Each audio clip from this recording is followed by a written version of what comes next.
Hello, welcome back to Survival Saturday with Johnny Tiger on March 30, 2024. As you guys can see, we got a low angle. I'm my trusty training partner Wesley here and Bruce. Today I'm going to show you guys another one of my go-to moves on during ground fighting.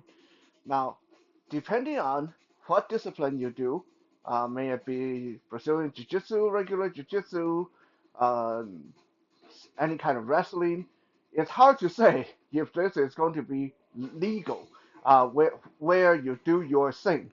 So you might want to double check with your coach before pulling out this Johnny Tiger move. Like I mentioned many times before, my background is in Commando Krav Maga, and most of what I do, most of what I teach centers around if it's applicable in a self-defense scenario. And as I already mentioned before, sadly, a lot of these Brazilian Jiu-Jitsu wrestling moves are not very good for self-defense. But this particular one is one of the exceptionally good, especially if you go to ground with someone who knows some wrestling or Jiu-Jitsu. I'm talking about the can opener move, aka the dreaded Johnny Tiger head grab. Uh, this is how it's going to start, right? So obviously this is not a move that we're going to use standing up, but as we mentioned before, in a lot of fights, you go to ground at the least opportune time.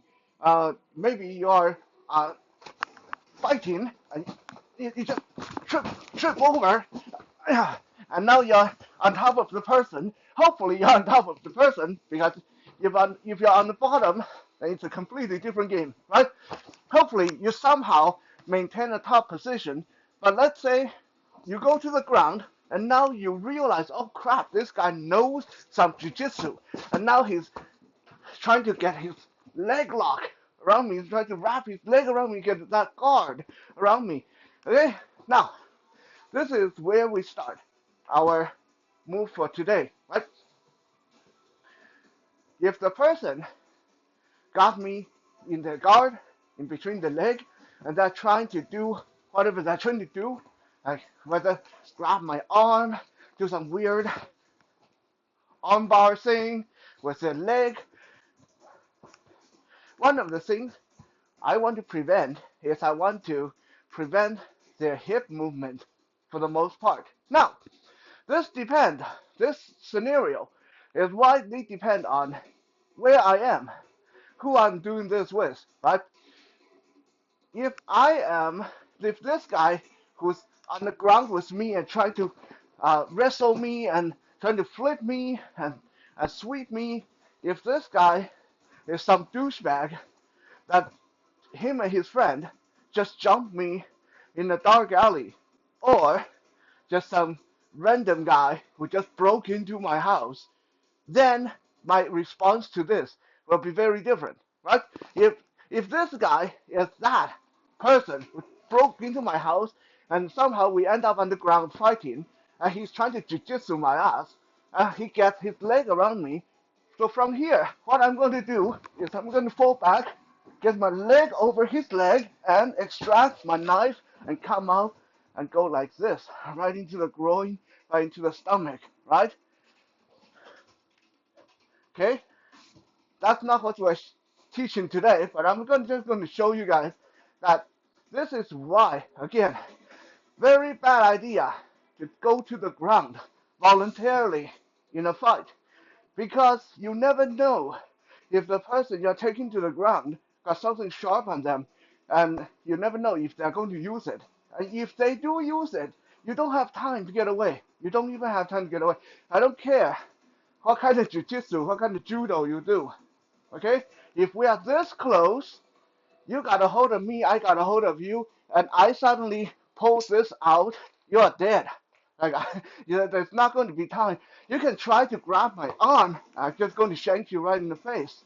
Okay? You try to block, I'm just going to go for your wrist. Huh? you try to distance yourself, I'm still going to get your leg, right? Like I said, that's not really the point today, but it's very important to mention this.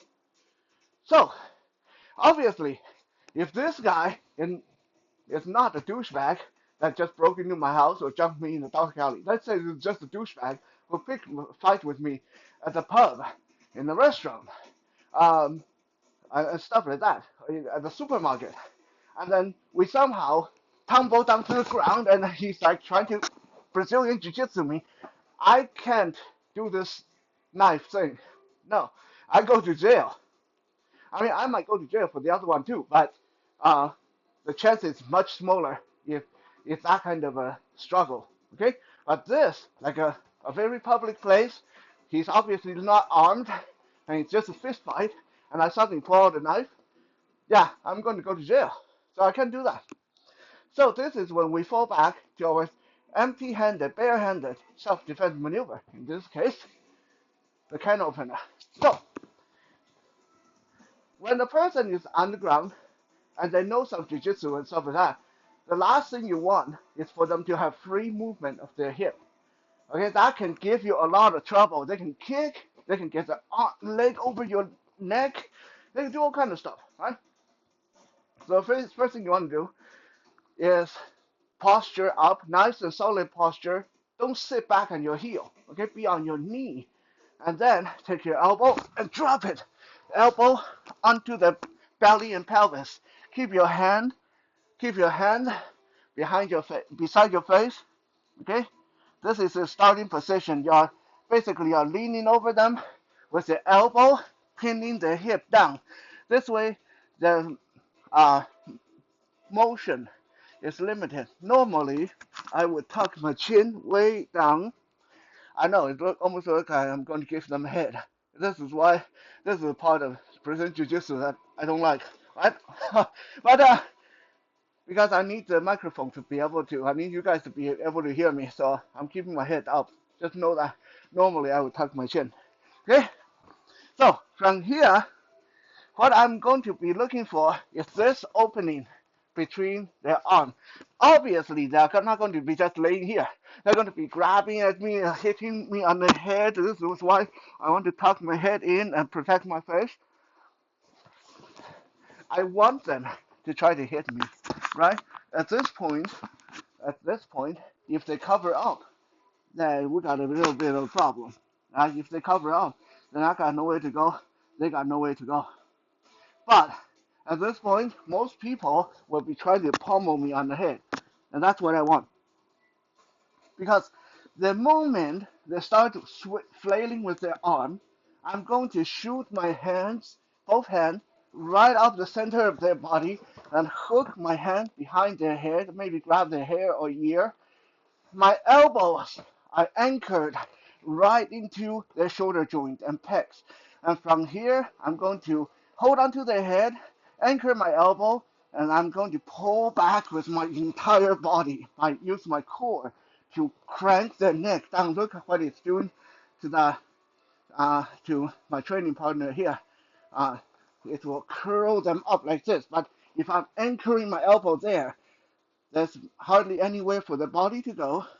And this is very uncomfortable, potentially very harmful to the neck muscle, right? By cranking the head forward. Now, if we are sparring, if this is just a tournament, then I would probably just wait for them to tap from here. I have a lot of strength here. I have a lot of control here, right?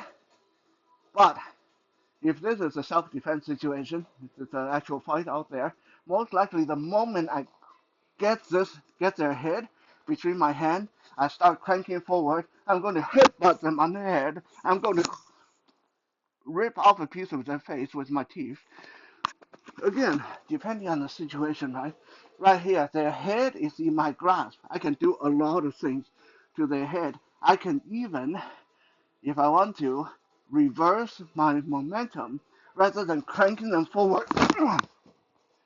Yeah, one very brain damaged person there, just slamming them right down like that, right?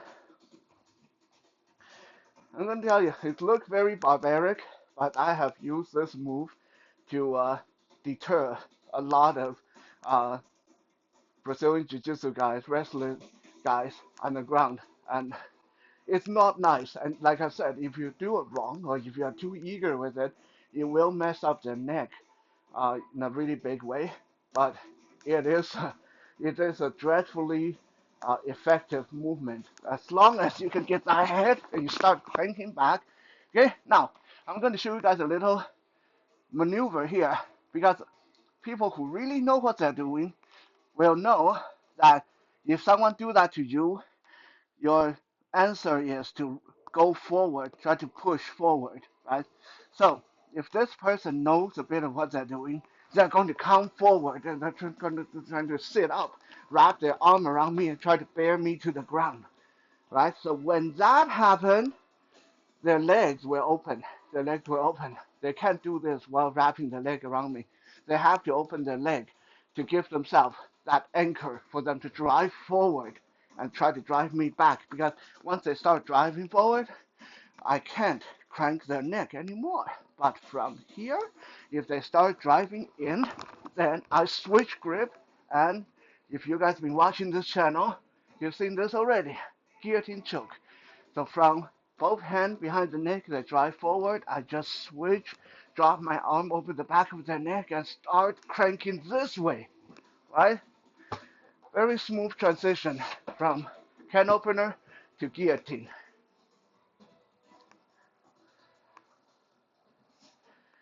Not very nice moves, especially for your partner. So when you train these, make sure to go nice and easy. Remember, your partner is there to help you train. Your partner is not there to give you a free pass to injure them.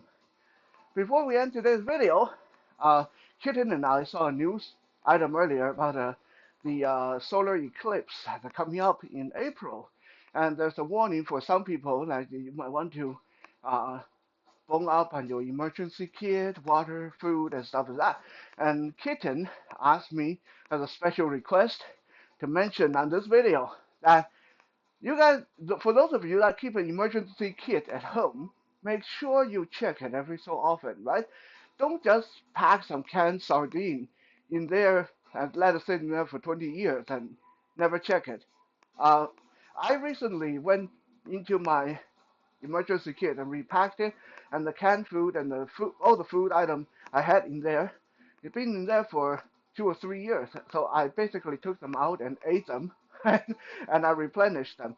Okay, make sure you got your water filter system, your food, your warm, cold weather gear, uh, survival blanket, fire starting kit, toilet paper, and all that good stuff. Make sure you double check your emergency kit every so often. Don't just leave it there for 20 years. Thank you for checking out today's episode. I'll be back again tomorrow for Soul Search Sunday.